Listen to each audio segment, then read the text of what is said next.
पुराने समय की बात है। एक महान ब्राह्मण विद्वान थे जिसका नाम आचार्य चक्रपाणी था।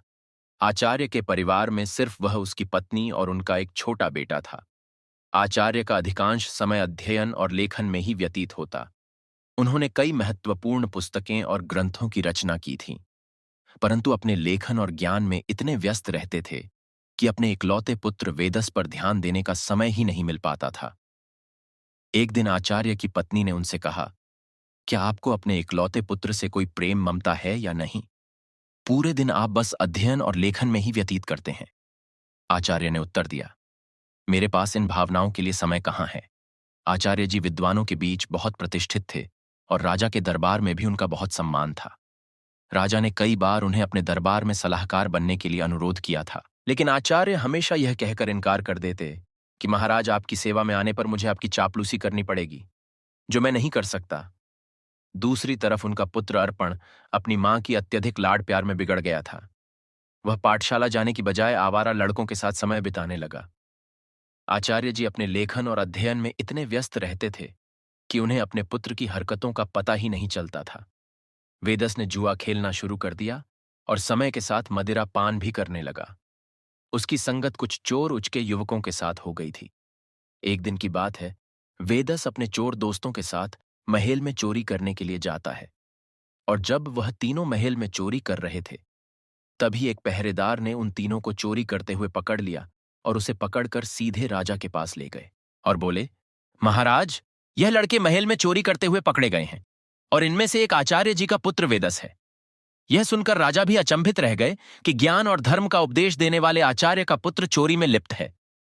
राजा ने तुरंत एक सैनिक को आचार्य जी के घर पर सूचना देने के लिए भेजा। सैनिक ने जाकर कहा, आचार्य जी, आपका बेटा राजमहल में है, उसे महल में चोरी करते हुए पकड़ा गया है। यह सुनकर आचार्य जी ने कहा, ओ, यह क्या मेरे मुंह पर कालीख लग गई? अब मैं किसी को क्या मुंह दिखाऊंगा? उनकी पत्नी ने कहा, महाराज आपका बहुत सम्मान करते हैं, आप चाहे तो उनसे माफी मांग सकते हैं। आचार्य जी ने उत्तर दिया, नहीं, मैं एक अपराधी की सिफारिश नहीं करूंगा, यह भी एक अपराध है। उनकी पत्नी ने धमकी दी, अगर आप राजा के पास नहीं जाएंगे तो मैं अपनी जान दे दूंगी। इस प्रकार आचार्य जी ने अपने सिद्धांतों के आगे झुकने से इनकार कर दिया, और यही उनके व्यक्तित्व की महानता को दर्शाता है। आचार्य ने भारी मन से कहा, तुम्हारी इसी जिद की वजह से मुझे राजा के पास जाना ही पड़ेगा। पत्नी की बात मानकर अनिच्छा के बावजूद वे राजमहल पहुंचे। दरबार में उन्होंने राजा से निवेदन किया, राजन, मेरा पुत्र अभी नाबालिग है, उसे क्षमा कर दीजिए। राजा ने गंभीरता से जवाब दिया, अरे निकम्मे, तूने मेरा सर्वनाश कर दिया बेटा। ऊंचे स्वर में बोला, आप तो हमेशा मुझे ही कोसते रहते हैं। मुझे लगा वह किताबें किसी काम की नहीं, इसलिए मैंने उन्हें बेच दिया। आचार्य जी ने उसे ज्यादा कुछ नहीं कहा। समय बीतने के साथ साथ आचार्य की बीमारी और गंभीर होती गई। वे चिंतित थे कि उनके बाद उनकी पत्नी और आवारा बेटे का क्या होगा। वे बीमार थे, फिर भी एक महत्वपूर्ण ग्रंथ की रचना कर रहे थे। वे सोचते, मैं यह ग्रंथ पूरा करके ही मरूंगा। बीमारी के बावजूद वे दिन रात लिखते रहे और एक दिन उनका यह ग्रंथ पूरा हो गया। उन्होंने सोचा, मेरा ग्रंथ तो पूरा हो गया है, लगता है मेरे जीवन के दिन भी पूरे हो गए हैं। उस दिन उन्होंने अपने बेटे को पास बुलाया और कहा, बेटा, अभी भी समय है, तुम संभल सकते हो, अपने आप को काबिल बना सकते हो। उन्होंने अपना लिखा हुआ ग्रंथ बेटे को देते हुए कहा, बेटा, तुम्हारी बर्बादी मेरी ही लापरवाही का नतीजा है। यह अमूल्य ग्रंथ संभाल कर रखना, तुम्हें देने के लिए मेरे पास कुछ और नहीं है। अर्पण ने वह ग्रंथ की पोथी अपने पास रखी, परंतु मन ही मन वह सोच रहा था, मैं इस पोथी का क्या करूंगा? मुझे पढ़ना लिखना तो आता ही नहीं। अगर पिताजी ने कुछ पैसे देते तो बात भी थी।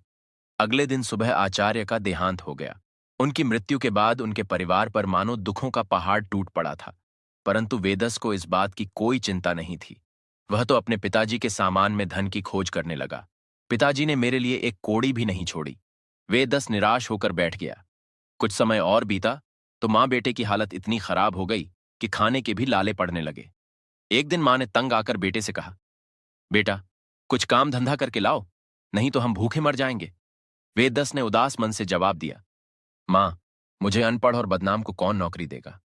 यह सुनकर मां ने सोचा, क्यों ना मैं राजा के पास जाऊं। मेरे पति का राजा बहुत सम्मान करते थे, शायद वह हमारी मदद कर दे। यह सोचकर वह राज दरबार पहुंची और राजा से गुहार लगाई। महाराज, हम भूखों मर रहे हैं, हमारी मदद कीजिए। राजा ने खड़े स्वर में कहा, क्या मदद करें? तुम्हारे पति को मैंने बहुत बार सलाहकार बनने के लिए अनुरोध किया था, लेकिन आचार्य हमेशा यह कहकर इनकार कर देते कि महाराज, आपकी सेवा में आने पर मुझे आपकी चापलूसी करनी पड़ेगी, जो मैं नहीं कर सकता। राजा ने कहा, तुम्हारा बेटा अब कमाने लायक है, मैं तुम्हारी कोई मदद नहीं कर सकता। निराश होकर मां घर लौट आई। घर पहुंचकर वेदस ने मां को अपने पिता की दी हुई पोथी दिखाते हुए पूछा, मां, पिताजी ने यह पोथी मुझे क्यों दी? मां ने दुखी स्वर में कहा, बेटा, यह तेरे पिता की ज्ञान की आखिरी निशानी है। वेदस ने उस पोथी को पढ़ने की कोशिश की, पर वह उसके लिए काला अक्षर भैंस बराबर था। कुछ सोचकर वह अपने पड़ोस के रामू काका के पास गया और बोला, रामू काका, आप तो पढ़े लिखे हैं, क्या आप मुझे इस पोथी का मतलब बता सकते हैं? रामू काका ने पोथी खोलकर देखा और बोले, इसमें तो बहुत कठिन श्लोक लिखे हैं, इनका अर्थ तो कोई महापंडित ही बता सकता है। वेदस निराश होकर वापस लौट आया। उसने कई जगह काम ढूंढने की कोशिश की, पर अपनी बुरी छवि के कारण किसी ने उसे काम पर रखने से इनकार कर दिया। वह जहां भी जाता, लोग उसे दुत्कार कर भगा देते थे। इस बीच उसकी मां भूख और बीमारी से कमजोर होती चली गई। अपनी मां की लाचारी और उसकी भूख को देखकर वेदस ने खाने का इंतजाम करने की ठानी और घर से निकल पड़ा। चलते चलते उसकी नजर एक बगीचे पर पड़ी, जिसमें फलों के पेड़ लगे हुए थे। उसे रहा न गया और वह बगीचे के अंदर चला गया।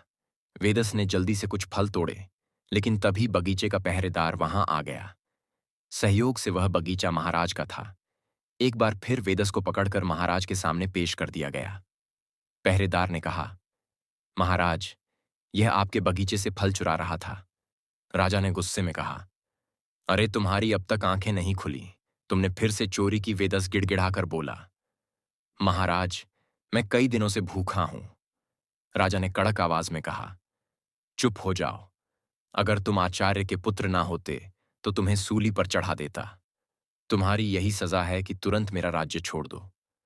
वह बेचारा कह भी नहीं पाया कि वह भूख से लाचार है।